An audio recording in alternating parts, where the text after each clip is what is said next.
Você está no canal Eu Estudo a Lição com o pastor Samuel Camilo. Hoje é terça-feira, dia 19 de abril de 2022. E o texto ou o tema que estudaremos na lição de hoje será o fim do dilúvio.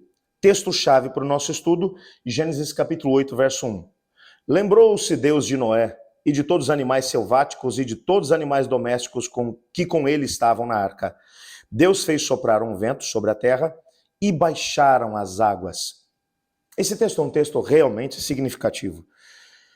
E para podermos entender esse texto, precisamos entender aquilo que vem exatamente na sequência, ou que vem antes, aliás, desse mesmo texto. Gênesis capítulo 7, versos 2 a 24, vai descrever o efeito avassalador e terrível que o dilúvio operou na terra. O texto vai dizer: assim foram exterminados todos os seres vivos, e as águas prevaleceram sobre a terra durante 150 dias. Gênesis 7, verso 24. E foi nesse contexto de total aniquilação e desesperança que o texto vai dizer agora em Gênesis capítulo 8, verso 1, e Deus se lembrou de Noé, bem como dos animais que com ele estavam dentro da arca. O que significa isso? Será que Deus, de alguma maneira, se esqueceu? E aí ele disse: gente do céu, como uma cozinheira quando vai fazer uma comida, e ela coloca uma panela no fogo, e ela vai lá, prepara tudo, coloca lá para poder cozinhar ali o alimento que colocou dentro da panela, ela vai fazer uma coisa, daí diz assim: gente, eu me esqueci, deixa eu ver se não queimou a comida. Não foi isso que Deus fez. A tradução, às vezes, do hebraico para o português é um pouco mais complicada.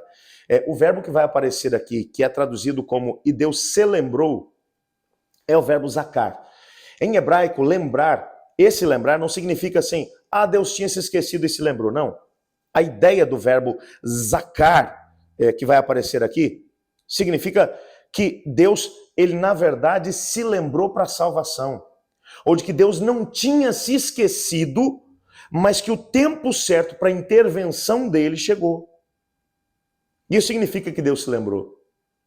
Essa frase vai aparecer em alguns contextos dentro do contexto bíblico, essa mesma palavra. Por exemplo, quando Sara, esposa de Abraão, ela vai conceber e dar à luz um filho. Sara já estava com 90 anos. Abraão com 99. E o texto diz: e Deus lembrou-se de Sara, e ela concebeu e deu à luz um filho. Bom, aí você vai dizer: gente do céu, mas Deus se esqueceu por um bocado de tempo. A mesma ideia vai aparecer em relação à própria esposa de Isaac, Rebeca.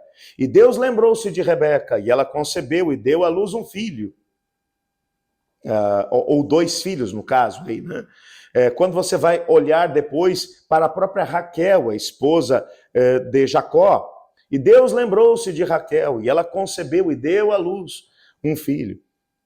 A ideia de Deus lembrar-se, no verbo zakar, Deus não tinha esquecido, só não tinha chegado a hora dele poder intervir.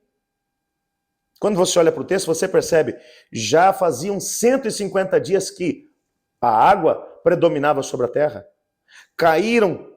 O dilúvio caiu durante 40 dias e 40 noites. Tudo ficou coberto. Aí o texto vai dizer: e Deus lembrou-se de Noé. O que é interessante é que, quando você vai olhar para o versículo 2, por exemplo, é interessante. E fecharam-se as fontes do abismo, e também as comportas do céu, e a copiosa chuva do céu se deteve. Você percebe que faz sentido quando você olha por esse ângulo? Deus lembrou-se de Noé. O que significa isso? Que chegou a hora de Deus agir. Deus falou: agora a chuva para. E Noé vai se preparar para poder deixar a arca. O verso 16 vai ser a consequência disso. Deus, logo na sequência, vai dizer: sai da arca e contigo tua mulher, teus filhos, as mulheres dos teus filhos.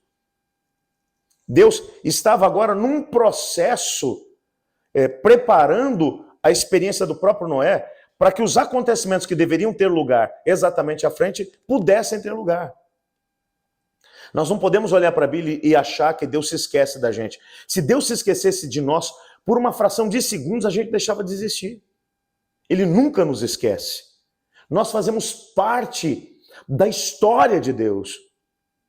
Talvez seja exatamente por isso que a Bíblia vai descrever de uma forma muito poética Deus dizendo do seu povo que o seu povo é a menina dos seus olhos, e quem toca no seu povo toca na menina dos seus olhos. Deus não se esquece de nós. O fato da Bíblia dizer, e lembrou-se Deus, significa que o tempo em que Deus vai agir, ele chegou.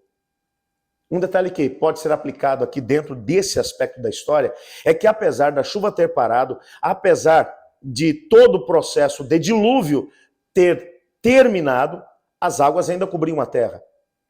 Quando você olha para a própria estrutura da arca, a planta que Deus havia dado para Noé, havia uma saída ou uma abertura na parte superior da arca para que entrasse ar e luz. Noé poderia perfeitamente ter saído por ali e ao mesmo tempo descido pela lateral da arca e então aberto a arca pelo lado de fora. Mas ele não fez isso. Há um texto que vai aparecer aqui do livro Patriarcas e Profetas na página 77 que diz assim: havendo entrado por ordem de Deus, Noé esperou instruções especiais para sair. Finalmente um anjo desceu do céu, abriu a pesada porta e mandou o patriarca e a sua casa saírem à terra e levarem consigo todos os seres vivos. O que demonstra que Noé entendia esse aspecto de que Deus tinha um tempo certo para poder agir.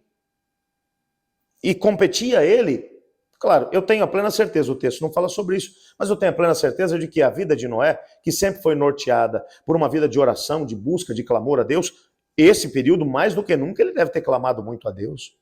Ele deve ter mantido uma vida de comunhão, de diálogo com Deus durante todo esse processo. Claro que sim.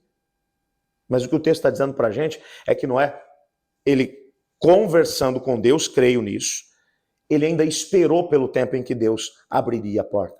A porta foi fechada de forma sobrenatural. Ele esperou que ela fosse aberta. Antes disso, pela fé, ele esperou. É preciso muita fé para avançar quando Deus manda.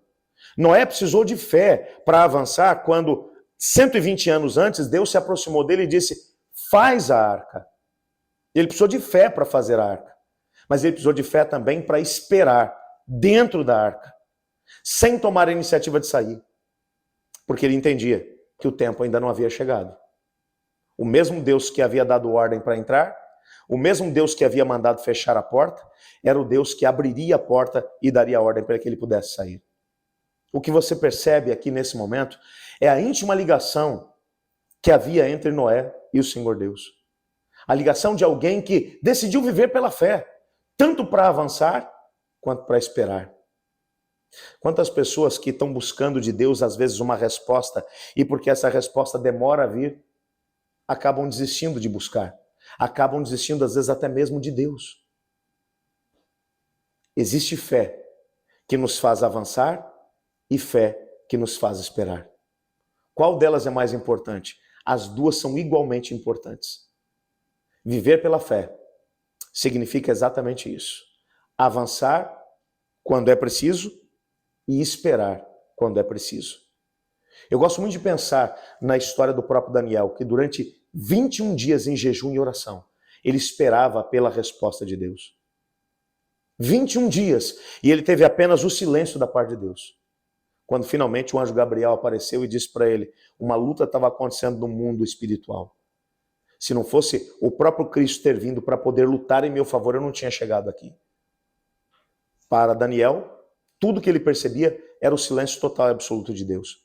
Como não sabemos tudo, aquilo que se passa no mundo espiritual, a fé faz com que avancemos quando é necessário e com que recuemos quando igualmente é necessário. Ou simplesmente esperemos quando também é necessário. Eu gostaria de pedir a Deus que me desse esse mesmo tipo de fé. Você não quer se unir a mim? Obrigado, Pai, porque em Tua palavra descobrimos que o Senhor nos chamou para viver uma experiência de fé. Fé que avança quando é importante. Fé que recua quando é importante. E fé que espera quando é isso que é importante. Ajuda-nos a podermos esperar no Senhor e a viver uma experiência de fé, pois em nome de Jesus que oramos. Amém. Eu estudo a lição. E você?